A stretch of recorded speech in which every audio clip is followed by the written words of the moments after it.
My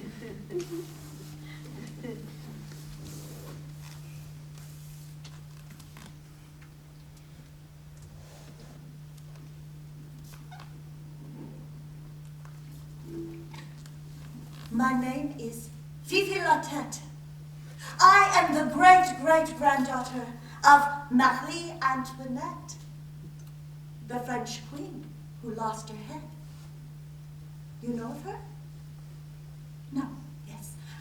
I first came to Atlanta, to the High Museum of Art, to perform for the opening of the Louvre exhibit. It was full of treasures of French art.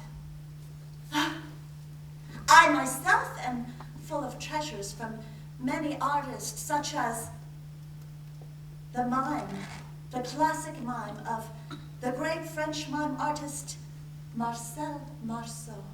Ah, you have seen this, yes?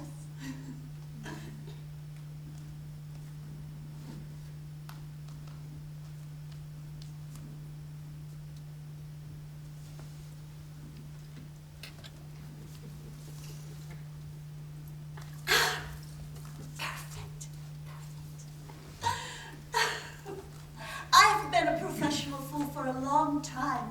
In Holland, I made my status official at the International Festival of Fools in Amsterdam.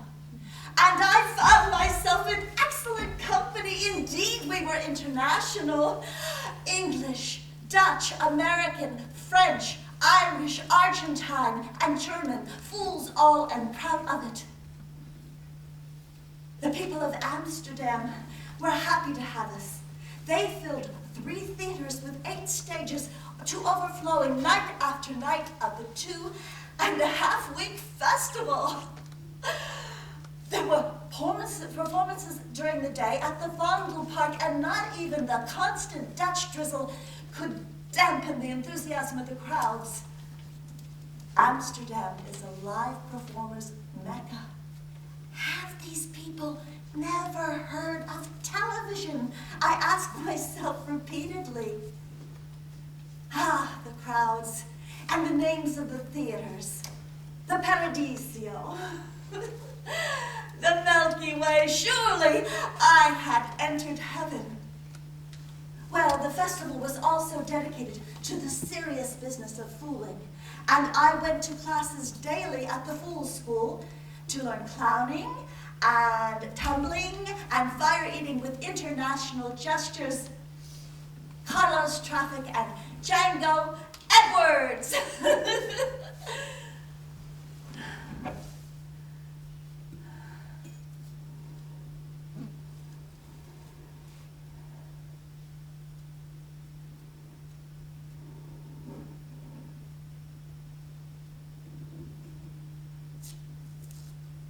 June 11th, 1977. Disaster strikes Holland. Moroccan terrorists make war the way small countries and groups sometimes do with terrorism. They seize a Dutch train and murder civilians. The Fool's Parade is canceled. We are told everyone will be looking to the cultural capital, and there can be no demonstrations in Amsterdam. The day is too grim, and the experience with political violence too new. How can I tell the people of Amsterdam and of Holland of my empathy for them? I'm a child of the 60s, and I have seen many fall from an assassin's bullet. Suddenly, it all coalesces for me. The profound insight that the loss and waste of human life knows no language or cultural barriers. In my hotel room, I mourn as I don a tailcoat, a and a top hat. My performing partner, Michael Hickey, transforms into a black-clad mechanical death. A black silk scarf covers his face with one word, Holland, written on it in white letters. We slowly make our way through the streets of Holland. I am Death's mourner, playing flute for him. And on the way, occasionally, the Death will hold out an icy hand to an onlooker. Always, always the spectator recoils. And yet the people are fascinated and continue to watch us. A French film crew wants to film us for a special called The Fools. They have difficulty because of the density of the crowd and ask us if we will go over there under those trees.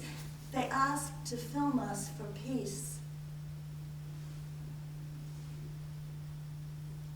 Suddenly we decide we'll go into the performing area of the park, and we hear an experimental music group playing, lending a bizarre atmosphere to an already surreal day.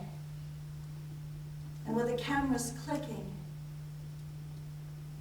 and the images before them being recorded, and the languages that need no translation, death is with us today. Suddenly, Michael and I stand perfectly still.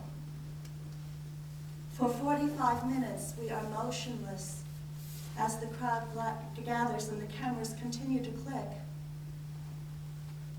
Slowly, every cell in my body transforms into sorrow. Sorrow for Holland and for the continual waste of human life. We begin to move, and I, as Death's keeper, lure him away from the crowd. So the fools of this old world carry on. No longer under the protection of a king, they must be content to be society's fools. And perhaps, ultimately, fools have the greatest protection of all. In many cultures and traditions, they are considered among those closest to the Creator.